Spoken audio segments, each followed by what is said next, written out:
Hello guys, তো welcome back to my YouTube channel Susmita cooking. তো চলো, আজকে অনেক তো খেয়েছো তোমরা চিকেন পকোড়া, চিকেন শিক কাবাব, তো অনেক তো হলো মাংস দিয়ে পকোড়া। তো আজকে চলো ভেজ পকোড়া বানাবো। তো চলো কী কী লাগছে বন্ধুরা।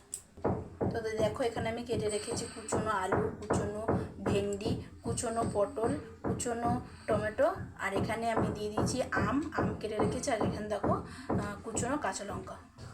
কেটে রাখা আলু আমি দিয়ে দেবো। তারপরে দিয়ে দেবো লঙ্কা, এই ভেন্ডি, তারপরে দিয়ে দেবো পটল কেটে রাখা, তারপরে দিয়ে দেবো টমেটো কুচি, আম, আর কেটে রাখা কুচনো লঙ্কা, কাঁচা লঙ্কা। এখানে আছে দেখো জিরের গুঁড়ো, হলুদ আর কাশ্মীরি লঙ্কার গুঁড়ো, আর এখানে আছে চিনি। তা সব আমি এর মধ্যে দিয়ে দেবো। স্বাদ অনুসারে নুন দিয়ে দেবো।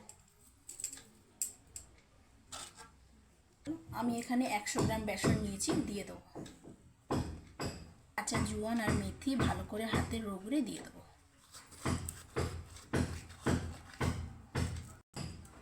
জল দিয়ে মাখিয়ে নেব।